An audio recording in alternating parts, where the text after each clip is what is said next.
Welcome to my tech inform channel. আশা করছি সবাই ভালো আছো। তো দেখতেই পাচ্ছ ম্যাজাগন ডক শিপ বিল্ডার্স লিমিটেডে একটা নোটিশ বেরিয়েছে, রিক্রুটমেন্ট নোটিশ। তো সেই বিষয়ে আমরা দেখব কত কি ভ্যাকেন্সি রয়েছে, কোন পোস্টের জন্য কি কোয়ালিফিকেশান লাগছে, এজ বা কত লাগছে এবং কত টাকা লাগবে ফর্ম ফিল আপ করতে। টোটালটা আমরা ডিটেলসে দেখে নেব। তার আগেই বলবো, যারা চ্যানেলটিতে নতুন আছো তারা অবশ্যই সাবস্ক্রাইব করে নিও এবং ভিডিওটা ভালো লাগলে অবশ্যই লাইক করো এবং বন্ধুদের মধ্যে শেয়ার করে দিও। তো চলো আমরা দেখে নিই। প্রথমেই দেখো দিয়েছে যে অনলাইন অ্যাপ্লিকেশন ওপেন ফ্রম 25শে জানুয়ারি 22 থেকে 8ই ফেব্রুয়ারি 2022, অর্থাৎ লাস্ট ডেট কিন্তু 8ই ফেব্রুয়ারি 2022 লাস্ট ডেট। 25শে জানুয়ারি থেকে কিন্তু অ্যাপ্লিকেশন করা যাচ্ছে। তো এবার দেখো কোন ট্রেডের জন্য ভ্যাকেন্সি বেরিয়েছে এবং কত করে সিট রয়েছে ইউআর, ওবিসি, এসটি, এসসি এগুলোর জন্য। তো দেখো ট্রেড ওয়াইজ কিন্তু এখানে দিয়ে দিয়েছে স্কিল গ্রেড 1 ID 5। তো এর উপরে দেখো ট্রেডগুলো দিয়েছে কার্পেন্টার, ইলেকট্রিশিয়ান, ডিজেল মেকানিক্স। তারপর দেখো এখানে 12 নম্বরে রয়েছে fitter, gas cutter, machinist, painter, pipe fitter এবং এইগুলো ইউআর বা এসসি এসটিদের কীরকম কী ভ্যাকেন্সি রয়েছে সেগুলো একটু তোমরা দেখে নেবে। এরপর আমরা যাব যে কি কোয়ালিফিকেশান লাগছে ট্রেড ওয়াইজ। দেখো প্রথমে এসি রেফ্রিজারেটর মেকানিক্স, তার ক্ষেত্রে দেখো national apprenticeship certificate examination pass in the trade of refrigeration and air conditioning. National apprenticeship certificate এক্সামিনেশনে পাস করতে হবে। তারপর দেখো এরকমভাবে প্রত্যেকটা দেওয়া রয়েছে। যেমন দেখো ইলেকট্রিশিয়ানের ক্ষেত্রে দেখো pass the national apprenticeship certificate examination pass in the trade of electrician. তারপর ফিটারের ক্ষেত্রেও তাই একই রকমভাবে, ফিটারের ক্ষেত্রেও কিন্তু একই রকম যে pass national apprenticeship certificate examination trade in fitter. তারপরে মেশিনিস্টের ক্ষেত্রেও তাই অ্যাপ্রেন্টিসশিপ সার্টিফিকেট পাস হতে হবে। তো এইরকমভাবে জুনিয়র কিউসি ইন্সপেক্টর মেকানিক্যাল এর ক্ষেত্রে must have passed full time 3 years diploma in mechanical, ship builders or marine engineering in the examinations conducted by government of India recognised technical board.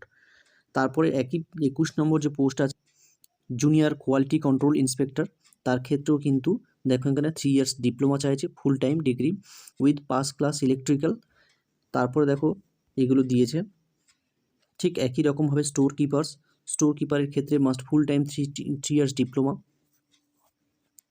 Sell maker এর ক্ষেত্রে দেখো দিয়েছে pipe fitters, fire fighter, safety ইন্সপেক্টরের ক্ষেত্রে দেখো must have diploma full time in engineering, mechanical, electrical, civil, production এর ক্ষেত্রে এগুলোর ক্ষেত্রে। তারপরে সিকিউরিটি সিপই এগুলো দিয়েছে। তো এই সমস্ত পোস্টের জন্য এই কোয়ালিফিকেশান লাগবে, এগুলো তো দেখে নিলে। এরপরে grouping of disciplines of in engineering সেটাই দেওয়া রয়েছে। এরপর আমরা যাই কিভাবে অ্যাপ্লাই করবে। হ্যাঁ, এখানে যে এক্সপিরিয়েন্স ইন শিপ বিল্ডার্সে তার উপরে কিন্তু কিছু মার্কস আছে এবং এখানে যে এক্সামিনেশন সিস্টেম বা কীভাবে যে প্রসিডিওর অর্থাৎ রিক্রুটমেন্ট যে প্রসিডিওর সেটা আমরা দেখে নেব। তো তার আগে আমরা একটু দেখে নিই যে প্রসিডিওরটা কী আছে।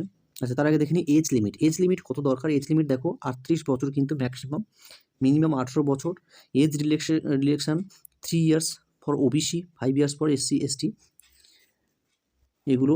আচ্ছা, এরপর সিলেকশন প্রসিডিওরটা দেখি। সিলেকশন প্রসেসটা রিটেন টেস্ট হবে, তারপরে রিটেন টেস্টের পরে হবে ট্রেড অর স্কিল টেস্ট এবং 1:3 অনুপাতে কিন্তু ডাকা হবে। এবং যদি ভ্যাকেন্সি মোর দ্যান 100 হয় তাহলে 1:3 অনুপাতে, যদি মোর দ্যান 100 হয় 1:4 অনুপাতে হবে 50 থেকে 100 হলে, অ্যান্ড 1:5 হবে যদি লেস দ্যান 50 হয়। তো যে ভ্যাকেন্সি রয়েছে সেই ভ্যাকেন্সি অনুযায়ী হবে।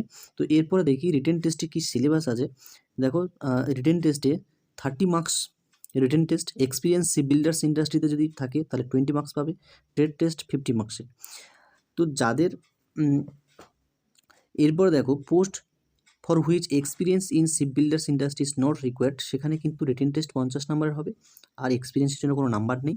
আর ট্রেড টেস্ট হবে 50 নাম্বারের। 20 মার্কস থাকবে শুধু এক্সপিরিয়েন্সের জন্য আর 80 মার্কস থাকবে ট্রেড টেস্টের জন্য। তো এটাই। এরপরে ডকুমেন্টস ভেরিফিকেশন হবে। কী কী ডকুমেন্টস ভেরিফিকেশনে কী কী লাগবে, print out of application form, online payment রিসিপ্টটা লাগবে আর ডকুমেন্টস। কী কী documents, document in support of date of birth, যেমন 10 standard passing certificate, school leaving certificate, birth certificate, এই তিনটির মধ্যে একটা হলে হবে। তারপর কোয়ালিফিকেশনের সার্টিফিকেট, এগুলো লাগবে। এরপরে এক্সপিরিয়েন্স সার্টিফিকেট, সেটাও লাগবে। আচ্ছা, এরপর আমরা চলে যাই কীভাবে অ্যাপ্লাই করবে সেটা একটু দেখে নিই।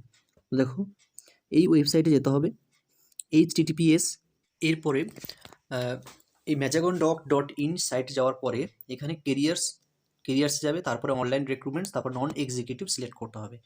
নন এক্সিকিউটিভ ট্যাবে গিয়ে রেজিস্ট্রেশন করতে হবে। তারপরে রেজিস্ট্রেশন করে ওখানে ইউজার নেম, পাসওয়ার্ড এই সমস্ত দেওয়ার পরে তারপরে কিন্তু কালার ফটোগ্রাফ, সিগনেচার এবং বিভিন্ন সার্টিফিকেট যেগুলো ওখানে আপলোড করতে হবে জেপিইজি সাইজের।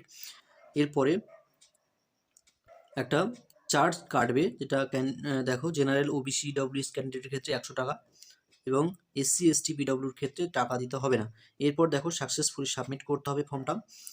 দেন এরপরে এটা কিন্তু মাথায় রাখতে হবে 25শে জানুয়ারি 2022 থেকে কিন্তু স্টার্ট হয়েছে, 8ই ফেব্রুয়ারি কিন্তু ফর্ম ফিল আপ শেষ হয়ে যাবে। তো সুতরাং 8ই ফেব্রুয়ারির আগে যারা অ্যাপ্লিকেশন করতে চাইছো তারা অবশ্যই অ্যাপ্লিকেশন করে দেবে এবং চ্যানেলটি যারা নতুন আছো তারা অবশ্যই সাবস্ক্রাইব করে রাখবে। আর অবশ্যই ভিডিওটা লাইক করো বন্ধুরা এবং শেয়ার করো। ধন্যবাদ।